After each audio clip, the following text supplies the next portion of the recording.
क्या आपको खाने के बाद बहुत सारी डकार आती हैं, या जब आप खाली पेट होते हैं तो भी? ज़्यादातर लोग इसको इग्नोर करते हैं ये सोच के कि ये नॉर्मल है, पर actually it can be a hidden sign for bigger digestive imbalance. आज हम डिकोड करेंगे क्यों फ्रिक्वेंट बर्पिंग होती है, मॉडर्न साइंस क्या कहता है, और सबसे ज़रूरी बात, आयुर्वेद और पंचकर्म की मदद से आप इसको नेचुरली कैसे फिक्स कर सकते हैं। मैंने नोटिस किया है कि खाना जब आप खा के फिनिश करते हो तब आपको डकार आती है।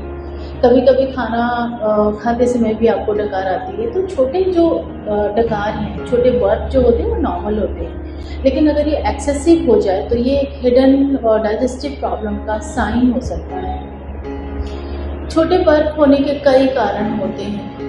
छोटे बर्प का नॉर्मल कारण होता है एरोफेजिया, मीन्स आपने एयर को सॉलो कर लिया, फिजी ड्रिंक्स ले लिए, च्युइंगम च्यू कर लिया, या फास्ट फूड आप खाने लग जाते हैं तो उसकी वजह से भी आपको छोटी छोटी डकार आते रहते हैं। एक्सेसिव बर्पिंग मतलब बहुत बड़ी प्रॉब्लम। इसका मतलब है कि आपके डाइजेस्टिव सिस्टम या आपके गट का फंक्शन जो है वो इम्प्रॉपर है, प्रॉपरली फंक्शन नहीं हो रहा है।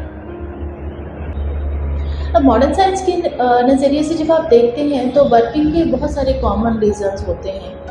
सबसे पहला एसिड रिफ्लक्स होना, या GERD GERD करके आपने बहुत कॉमन टर्म सुना होगा।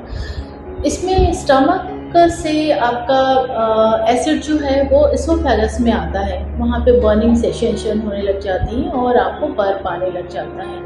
Second is gastritis, stomach lining में इन्फ्लेमेशन हो जाने की वजह से ब्लॉटिंग हो जाती है और ब्लॉटिंग की वजह से आपको बर्प होने लग जाता है बार बार।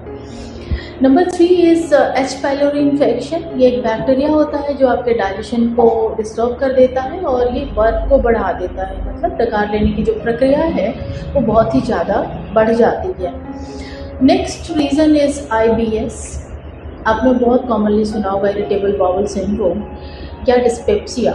इन दोनों ही केसेस में आपको फॉर्मेशन ऑफ गैस और बर्प का जो प्रोसेस है या प्रक्रिया जो है वो बहुत ही फास्ट होती है। Next reason is food intolerance.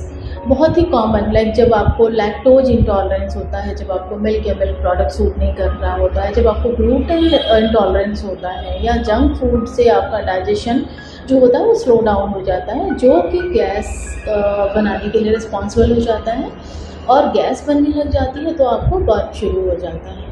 Last but not the least, stress का होना, एंजाइटी का होना। अगर आप तनाव के फेज में होते हैं, आपको एंजाइटी रहती है तो आपका गट मोटिलिटी जो है वो चेंज हो जाता है, डाइजेशन का प्रोसेस जो होता है वो स्लो डाउन हो जाता है या इरेगुलर हो जाता है, जिसकी वजह से आपको बर्निंग सेंसेशन मिलने लग जाता है, आपको ब्लॉटिंग फील होने लग जाती है। तो आपको ध्यान रखना है, बहुत सारे रेड फ्लैग्स हैं। जब कुछ खास लक्षण आपको दिखने लग जाएं तो आप समझें कि आपको तुरंत कंसल्टेशन लेनी चाहिए डॉक्टर को। वो लक्षण क्या हैं? तो बहुत सारे लक्षण हैं, जैसे आपको परसिस्टेंट एक्सेसिव बर्पिंग हो रोजाना, बार बार हो जाना, लंबे समय तक अगर आपको बर्प हो रहा है तो आपको डॉक्टर विजिट करना है। Number 2 is unexplained weight loss, मतलब बिना कारण के अगर आपका वजन घटने लग गया है तो आप डॉक्टर विजिट करें, रेड फ्लैग है ये। Number 3 is severe abdominal pain, या फिर अपर एब्डोमेन में हैवीनेस बना रहना, चाहे आप खाना खाते हैं या नहीं खाते हैं। स्पेशली खाने के बाद अगर आपके पेट में भारीपन है तो आपको विजिट करना है डॉक्टर को। डिफ़िकल्टी अगर आपको हो रही है स्वॉलो करने में, कुछ भी खाते हैं तो निगलने में कठिनाई महसूस करते हैं, या फिर खाना बार बार अटकता है, तो आप समझ लें कि आपको डॉक्टर विजिट करना है। नेक्स्ट इज परसिस्टेंट नॉजिया या फिर वॉमिटिंग, स्पेशली अगर आपने खून की उल्टी महसूस की है, तो ब्लैक टेरी स्टूल्स हो रहे हैं या आपके स्टूल में खून आ रहा है तो। नेक्स्ट इज चेस्ट पेन अगर आप एक्सपीरियंस कर रहे हैं, या बर्निंग हो रही है जो आपके हार्ट को भी ऐसा लगता है कि आपको हार्ट में कुछ प्रॉब्लम फील कर रहे हैं तो। नेक्स्ट इज ब्रीथलेसनेस, मतलब आपको सांस फूलने लग जाए, बर्प होने लग जाए, डकार आती है, सांस फूलता है, तो आप समझे कि ये कुछ न कुछ गैस्ट्रिक रिफ्लक्स है जो आपके कार्डियक इश्यूज़ को मिमिक कर सकता है।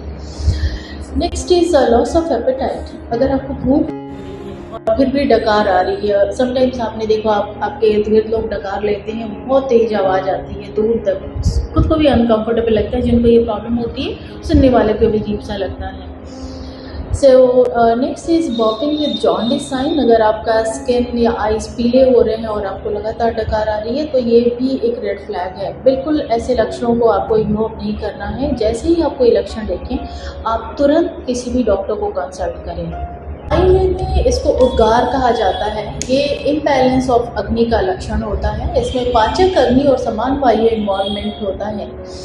और जब ये नॉर्मल होता है तो समझे कि इसमें कोई भी स्मेल नहीं होती है और हल्का होता है और ये स्वस्थ पाचन की निशानी होती है। पर यही डकार अगर आपको बार बार हो रही है, भारी है, खट्टी है, दुर्गंध युक्त है या इनडाइजेस्टेड फूड को बाहर लेके आ रही है तो आप समझे कि ये अग्नि विकार है यानी वीक डाइजेशन है और साथ के साथ ये अनडाइजेस्टेड फूड को दिखाता है।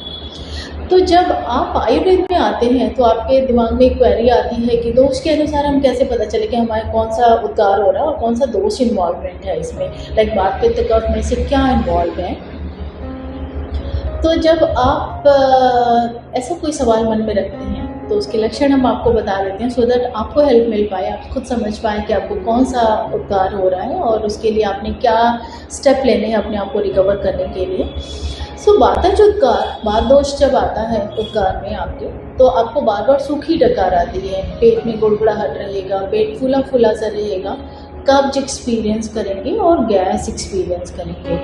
तो ये सारे लक्षण जो हैं ये आपके वात इन्वॉल्वमेंट को शो करते हैं। जब हम बात करते हैं दूसरे दोष की, मतलब जब आपका पित्त दोष इन्वॉल्व हो जाता है यानी कि जब पित्तज उद्गार की आप बात करते हैं तो आपको खट्टी डकार आती है, आपको जलन रहेगा, डकार आपकी खट्टी हो जाएगी। समटाइम्स आप एक्सपीरियंस करते हो कि गले में कुछ खट्टा खट्टा पानी आ रहा है। बहुत सारी बार कॉमनली पेशेंट्स बोलते हैं कि सीने में जलन हो रही है या एसिडिटी हो रहा है। बड़ा कॉमन टर्म है आज की डेट में, एसिडिटी हो रहा है जी मुझे, और मुंह में आपके कड़वाहट आ जाती है। बिल्कुल ऐसा लगेगा कि आपका पूरा ये जो फूड पाइप है वो जल गया है या बहुत ही बुरा एक्सपीरियंस करते हैं। ये पित्तज उद्गार के लक्षण होते हैं। जब आप अगले दोष को समझते हैं, मतलब जब इसमें कफ का इन्वॉल्वमेंट होता है तो इसको कफज उद्गार बोला जाता है। और जब कफ दोष इन्वॉल्व होता है तो आपका जो डकार है वो थोड़ा भारी रहता है, थोड़ा मीठा सा फील करेंगे आप, थोड़ी सी मीठी मीठी सी फीलिंग आएगी आपको, आलस आएगा आपको, बहुत नींद बहुत ज़्यादा आएगी। आप खाने के बाद देखो बहुत सारी बार आप सुनते होंगे या खुद अगर ऐसे किसी व्यक्ति हुए तो आपको एक्सपीरियंस होता होगा कि खाने के बाद तुरंत बहुत आलस चढ़ जाता है, नींद बहुत आती है, पाचन आपका जो है डाइजेस्टिव प्रोसेस जो है वो बहुत स्लो हो जाता है। तो ये जो है ये पर्टिकुलर दोष के अकॉर्डिंग आपके लक्षण हैं। और कॉमन रीज़न क्या होता है आयुर्वेद में जब आप उद्गार की बात करते हैं, मतलब आपको जब वर्प आ रही है तो सबसे कॉमन रीज़न इसमें है आपका मंदाग्नि, मतलब आपके अग्नि का मंद हो जाना जो वीक डाइजेशन को लीड करता है। फूड आपका डाइजेस्ट नहीं होगा जिसकी वजह से आपका गैस फॉर्मेशन होने लग जाएगा। Number 2 is अजीर्ण। अजीर्ण मतलब इनडाइजेशन, जो कि जब आपका फूड आपको बर्फ आएगा तो आपका खाना वापस आप एक्सपीरियंस करोगे गले में। कफ का जब एग्रीवेशन हो जाएगा तो हैप्पीनेस और फ्रिक्वेंट बर्पिंग आप एक्सपीरियंस करने लग जाते हैं। पित्त इम्बैलेंस में सोर एसिडिक बर्पिंग होती है जैसा कि हम बात कर रहे थे। एंड कॉमन रूट कॉज क्या होता है इसके पीछे? सबसे पहला कारण होता है विरुद्ध आहार का सेवन करना, जैसे फ्रूट का, कर्ड का रात में सेवन करना, बहुत जल्दी खाना, बहुत फास्ट खाना खाना, टाइम नहीं देना, लेट नाइट डिनर अगर आप देर रात को भोजन करते हैं, ओवर ईटिंग करना, जंक फूड का सेवन करना, कार्बोनेटेड ड्रिंक्स का सेवन करना, फिजी ड्रिंक्स का लेना, स्ट्रेस का बने रहना, इरेगुलर रूटीन होना आपका, मतलब आपकी जो दिनचर्या है वो एक शेड्यूल पैटर्न पे नहीं है, इरेगुलर रूटीन में है, excessive use of tea coffee, ये सारे कॉमन रीज़न हैं जो आपको बॉप यानी उद्गार को जन्म देते हैं। एंड बहुत सारी बार मैं देखती हूँ पेशेंट्स आते हैं, उनके साथ कॉमन कंप्लेंट जो होती है वो सिर्फ बर्पिंग की होती है। वो बोलते हैं मुझे बहुत बर्प आता है, और जब उनको हम डायग्नोज करते हैं तो पाया जाता है कि अर्ली स्टेज ऑफ GERD है या फैटी लिवर है।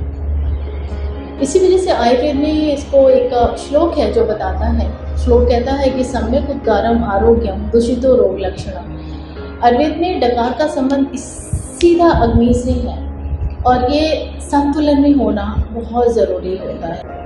तो आयुर्वेद में डकार यानी बर्फ का संबंध जो है वो डायरेक्टली आपकी अग्नि से होता है और आपके दोषों के असंतुलन से होता है, और इसके मल्टीपल फैक्टर्स होते हैं। Number 1 is aching indigestion which is the जो कि होता क्या है कि जब आप एक खाना खाते हो दूसरा खाना के बीच में गैप नहीं देते हो, एक सर्टेन विंडो नहीं देते हो, तो अधपके भोजन के ऊपर से आपने दूसरा भोजन कर लिया, तो उसकी वजह से आप दुर्गंधयुक्त खट्टी खुरकार एक्सपीरियंस करते हो।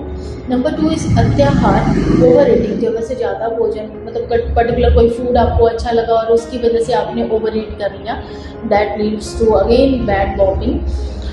नंबर 3 इज़ विरुद्ध आहार, इनकॉम्पैक्टेबल फूड का सेवन करना, मतलब जैसे दूध के साथ मछली का सेवन करना, दूध के साथ फलों का सेवन करना, ये जो है कि इनकॉम्पैक्टेबल है, दूसरे के लिए विरुद्ध रोल प्ले करते हैं।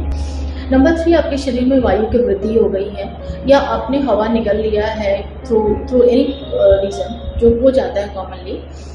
और नंबर नेक्स्ट चीज़ लाइक पित्त का बढ़ना, जब आपके शरीर में पित्त बढ़ जाता है, जब पित्त इम्बैलेंस होता है, और यूजुअली पित्त इम्बैलेंस कब होता है, जब हम तीखा मसालेदार भोजन खाते हैं, बहुत सारा मिर्च मसाला ले रहे होते हैं, जो हम लोग टेस्ट की वजह से खाते हैं पर हमें पता नहीं होता कि उसकी वजह से हमें एसिडिटी होती है, उसकी वजह से हमारा डाइजेस्टिव सिस्टम जो है वो बहुत ही रूट बेस पे बिगड़ने लग जाता है। नेक्स्ट इज कफ वृद्धि, जब आपके कफ इम्बैलेंस हो जाता है, आप भारी मीठा तला हुआ तेल वाला भोजन करते हैं, तो आपका डाइजेस्टिव सिस्टम जो है वो स्लो डाउन हो जाता है, जिसकी वजह से आपको भारी डकार आने लग जाता है। या देर भोजन करना, या फिर अनियमित दिनचर्या जो अभी हम बात कर रहे थे, या फिर मानसिक तनाव का होना, अगर आपके स्ट्रेस पैटर्न है आपके लाइफस्टाइल में, तो आप समझें कि आपका वात विघटित होगा, और वात विघटित होगा तो आपके वर्क को, आपके डाइजेशन को ये लीड करेगा। तो इसका सोल्यूशन जो है वो बहुत ही नेचुरल है with the help of Ayurveda and panchakarma. सबसे पहले जब हम बात करते हैं तो हम बात करते हैं आपके डाइट और लाइफस्टाइल मॉडिफिकेशन की। हम आपको गाइड करते हैं आपको क्या क्या करना है। फॉर एग्जांपल, आपको भोजन को धीरे चबा के खाना है, भोजन के वक्त पे भोजन को ही सोचना है, ऐसा नहीं कि आप मल्टीपल चीज़ों में आपका दिमाग इन्वॉल्व है। तो 5-10 मिनट्स का एक विंडो लीजिए, आराम से भोजन करें। फिजी ड्रिंक्स को, लेट नाइट डिनर्स को बिल्कुल अवॉइड किया जाए। CCF टी बोलते हैं हम इन जनरल, मतलब क्यूमिन, कोरिएंडर और फेनल सीड को मिक्स करें और उसका फांड पिएं। एंड शुंठी अपने भोजन में लें सेंधा और लवण के साथ में, जो आपकी अग्नि को प्रदीप्त करेगी। इसके अलावा खाने के बाद छोटे छोटे वॉक्स जरूर करें। खाने के बाद सीधा बिस्तर को नहीं जाएं, खाने के बाद सीधा इनएक्टिव फेज में ना जाएं। अपार्ट फ्रॉम दिस, आप बहुत सारे आयुर्वेदिक जो शेड्यूल्ड क्लासिकल मेडिसिन हैं या हर्ब्स हैं, उनका आप सेवन कर सकते हैं। फॉर एग्जांपल, त्रिफला चूर्ण जो आपके डाइजेशन को रेगुलेट करता है, हिंगवष्टक चूर्णम जो आपके ब्लॉटिंग को, बर्निंग को हेल्प करता है रिड्यूस करने में, जीरा, सौंफ, अजवाइन जैसे जो चूर्ण है ये आप पोस्ट में ले सकते हैं, जो आपके डाइजेशन को, आपके डाइजेस्टिव फायर को हेल्प करते हैं बूस्ट करने में। आप आमलकी का सेवन कर सकते हैं जो पित्त को बैलेंस करता है बहुत ही वंडरफुली। ऐसे बहुत सारे मल्टीपल सिंगल ड्रग है, मतलब एकल औषधि या फिर कॉम्बिनेशन में आप लेते हैं तो आपको हेल्प मिलता है आपके डाइजेशन को बेटर होने में, जिसकी वजह से आपको ये जो बुरा उद्गार वाला प्रोसेस है उससे आप अपने आप को बचा पाते हैं। जब आपका ये प्रॉब्लम है पुराना हो जाता है तो ऐसे में आपको पंचकर्म बहुत हेल्प करता है। जब आप पंचकर्म चिकित्सा के लिए जाते हैं तो विरेचन बहुत अच्छा होता है, जो आपकी बॉडी से एक्सेस टॉक्सिन्स को रिमूव करता है, एसिडिटी को रिमूव करता है।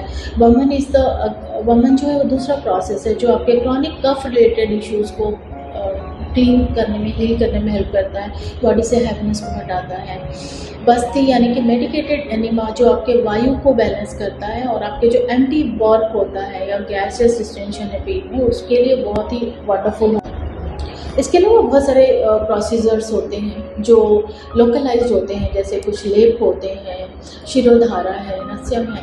सारे प्रोसीजर्स जो हैं वो पेशेंट के दोष दोषे के बेस पे डिसाइड किया जाता है कि उनको कौन सी पंचकर्मा की थेरेपी देनी है।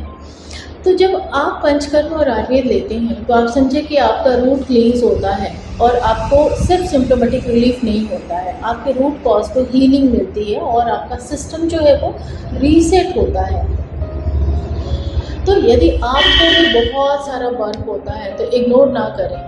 ये छोटा सा मैसेज है कि आपका गट कह रहा है कि आप थोड़ा सा ध्यान दो, कहीं कुछ गड़बड़ हो रहा है। तो यदि आपको बहुत डकार आती है, इसको इग्नोर ना कीजिए।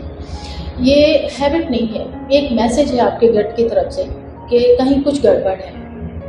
तो यदि आप भी हैं जो continuous constantly like work experience कर रहे हैं, एसिडिटी प्रॉब्लम को एक्सपीरियंस कर रहे हैं, इंडाइजेशन को एक्सपीरियंस कर रहे हैं, तो आप आयुर्वेदा कंसल्टेशन ले सकते हैं और अपने रूट इम्बैलेंस को हील कर सकते हैं with a personalised plan of diet और पंचकर्म आयुर्वेदिक चिकित्सा।